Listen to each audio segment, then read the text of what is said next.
आप देख रहे हैं समाचार एजेंसी ऑफ इंडिया में साई न्यूज। नमस्कार दोस्तों, समाचार एजेंसी ऑफ इंडिया की साई न्यूज़ में एक बार फिर आपका स्वागत है।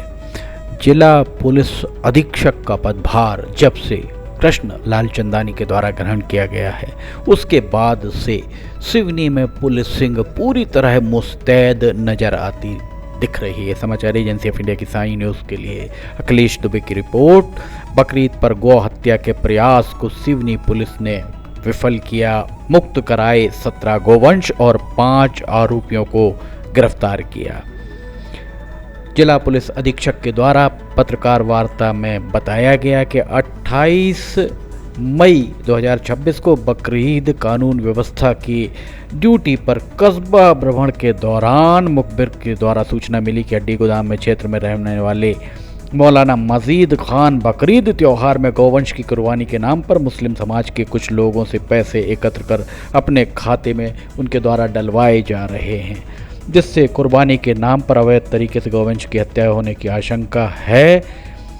मौलाना मजीद के कृत्य से शहर में अराजकता उत्पन्न हो सकती है। मुखबिर की सूचना की तस्दीक हेतु अलग अलग टीम गठित कर मौलाना मजीद खान को सकूनत पर पहुंचकर मौलाना मजीद खान की सकूनत पर पहुंचकर तलाश करने पर मौलाना मजीद घर पर उपस्थित नहीं मिला। जो मौलाना मजीद की तलाश पतासाजी करने पर टीपू सुल्तान चौक अरबाज खान के स्लाटर हाउस के समीप वो उपस्थित मिला। समाचार एजेंसी ऑफ इंडिया की साई न्यूज़ के लिए अखिलेश दुबे की रिपोर्ट। जिला पुलिस अधीक्षक के द्वारा जो जानकारी दी गई उसके अनुसार और ये पत्र जो प्रेस नोट जारी किया गया है उसके हिसाब से टीपू सुल्तान चौक अरबाज खान के स्लाटर हाउस के पास पूछताछ करने पर मजीद खान पिता साफिक खान उम्र 44 वर्ष निवासी ग्राम थावरी थाना धनौरा हाल मुकाम भगत सिंह वार्ड हड्डी गोदाम सिवनी का होना बताया। उसके जो प्रेस नोट के अनुसार बैंक ऑफ महाराष्ट्र का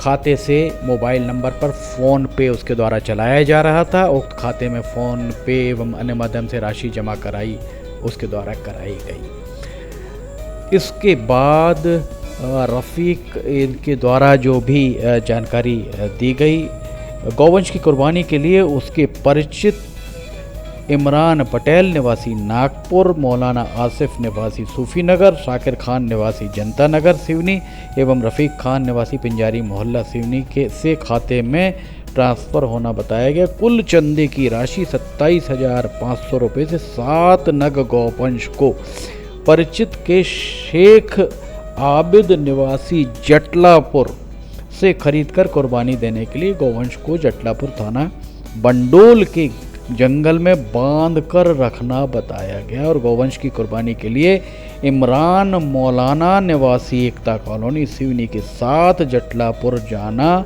कुर्बानी के उपयोग के लिए किए जाने वाले औजार इमरान मौलाना के पास होना बताया गया। बहुत गंभीर एक मामला है। स्लाटर हाउस सिवनी में अगर चल रहा है और स्लाटर हाउस की अनुमति है या नहीं है, ये देखने का काम जिन जिम्मेदार विभागों का है, उन जिम्मेदार विभागों के द्वारा इस मामले में पूरी तरह अनदेखी क्यों की गई, अनदेखी जानबूझकर की गई, अनदेखी अर्थ लोलुपता के तहत की गई, अनदेखी जिस किसी भी कारण से की गई। एक बात बहुत स्पष्ट है इसमें, प्रेस नोट में तो बहुत सारी चीज़ें हैं जिसमें पुलिस अधीक्षक स्वयं, अभी हम आपको पुलिस अधीक्षक के द्वारा क्या कहा गया हम आपको बताते हैं, उनके द्वारा क्या जानकारी दी गई। पर सबसे बड़ा प्रश्न पुलिस अधीक्षक के पदभार ग्रहण करने के बाद उनके सामने सबसे बड़ी चुनौती के बतौर यही समझ में आ रहा है कि सिवनी में जो पुलिसिंग है और सूचना संकलन जिसे कहते हैं, थानों का सूचना संकलन पूरी तरह सड़ांध मारता दिख रहा है।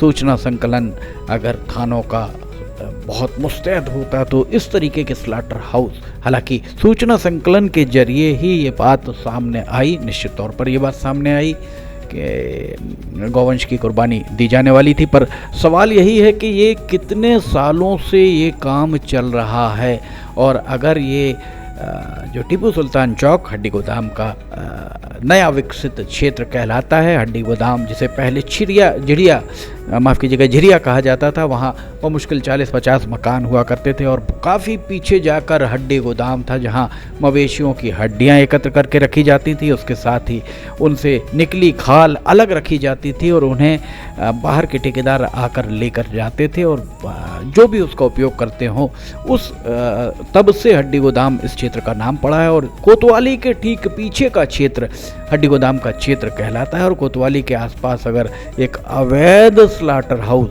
सिवनी में स्लाटर हाउस की अनुमति नहीं है, और अगर यहाँ पर इस तरीके का अवैध स्लाटर हाउस चल रहा था, और अगर स्लाटर हाउस चल रहा था तो निश्चित तौर पर पशु चिकित्सा विभाग के द्वारा उस स्लाटर हाउस में मवेशी का परीक्षण किया जाता होगा। वैसे मवेशियों का परीक्षण, जो भी बकरे हों, मुर्गे हों, जिनका मांस बेचा जाता है, उसका परीक्षण भी निश्चित तौर पर पशु चिकित्सा विभाग के चिकित्सकों के द्वारा किया जाना अनिवार्य है नियमानुसार। पर ऐसा हो रहा है अथवा नहीं हो रहा है, ये कहना थोड़ा सा मुश्किल है।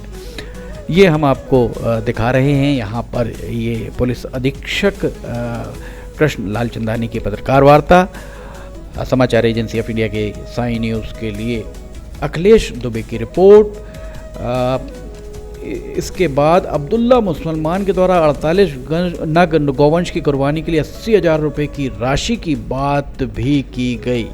कुल मिलाकर अगर लोगों की स्मृति से विस्मृत नहीं हुआ हो तो अभी 3-4 साल पहले ही बड़ी तादाद में गौवंश घनसौर धनौरा क्षेत्र में मिले थे और नदी में वे बहते पाए गए थे। तब भी कानून व्यवस्था की स्थिति निर्मित हुई थी उस दौरान भी, और फिलहाल भी कानून और व्यवस्था की स्थिति निर्मित हो सकती थी।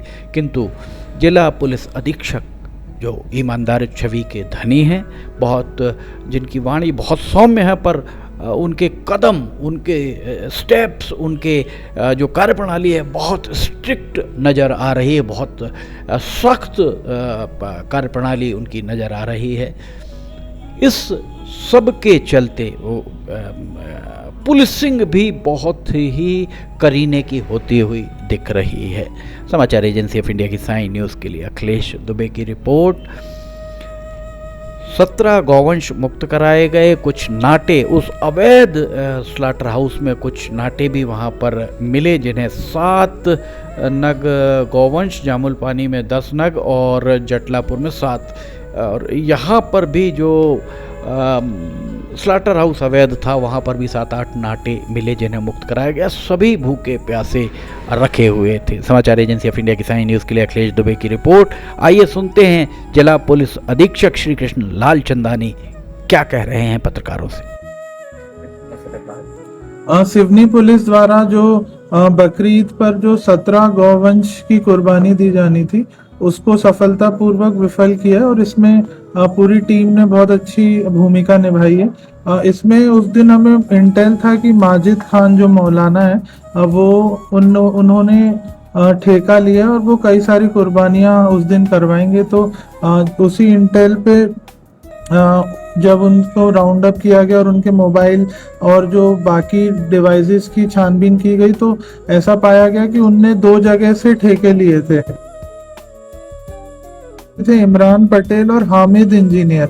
इन लोगों ने लगभग 17 जो है गौवंश की कुर्बानी का ठेका दिया था इनको, और जो है हमें व्हाट्सएप चैट्स पे सारे परिवारों के नाम मिले थे कि किस कुर्बानी में कौन कौन परिवार शामिल होगा, और कुछ ट्रांजैक्शंस भी मिले थे हमें इनके मोबाइल पे जो ऑनलाइन ट्रांजैक्शंस हुए थे, और कुछ सिवनी के लोग भी इसमें शामिल थे जिन लोग ने भी अपनी कुर्बानी का ठेका माजिद खान को दिया था। तो जब माजिद खान से पूछताछ की गई तो उसने बताया कि आबिद शेख के यहाँ उसने ये गौवंश रखवाए गए, और जब आबिद शेख के यहाँ बंडोल में दबिश दी गई तो हमें वहां से 7 गौवंश जब्त हुए जिनकी ईद के दिन कुर्बानी दी जानी थी, और बाकी जो 10 गौवंश थे उनकी अगले 2 दिनों में कुर्बानी दी जानी थी। तो इस वाले जो नागपुर से ठेका मिला था, इसमें हमने अभी माजिद खान को और आबिद शेख को गिरफ्तार किया है, और इसके साथ ही जो सिवनी के इसमें शाकिर अली और रफीक खान, इनने भी जो ठेके दिए थे, तो इन दोनों को भी गिरफ्तार किया है। इसके बाद जब और गहनता से पूछताछ की गई तो ये भी पता चला कि बरेली के एक हैं शरीफ, उनने भी 48 गौवंश का ठेका दिया था, और 48 गौवंश की भी हमें परिवार वाइज पूरी लिस्ट मिली है। उसमें भी मतलब 48 गौवंश की कुर्बानी देने का प्लान था। जब और पूछताछ की गई कि ये गौवंश कहाँ है, तो माजिद ने ये बताया कि वो मुक्तदीर के पास रखे हुए हैं ये गौवंश। मुक्तदीर जो है छपारा थाने का रहने वाला है। जब मुक्तदीर के यहाँ दबिश दी गई तो उसके यहाँ से लगभग 10 गौवंश हमें कल बरामद हुए। ये जो है जामुन पानी के जंगलों से बरामद हुए। तो इसमें मुक्तदीर को भी हिरासत में लिया गया और ये गौवंश यहाँ से 10 गौवंश बरामद किए गए। जब और पूछताछ की गई तो माजिद ने ये बताया कि उसने पिछले सालों में भी घटनाएं की थी, और वो मतलब जंगल में होने के कारण वो लाइमलाइट में नहीं आ पाई थी, और ये लोग काफी समय से ऐसी कुर्बानियां करते आ रहे थे।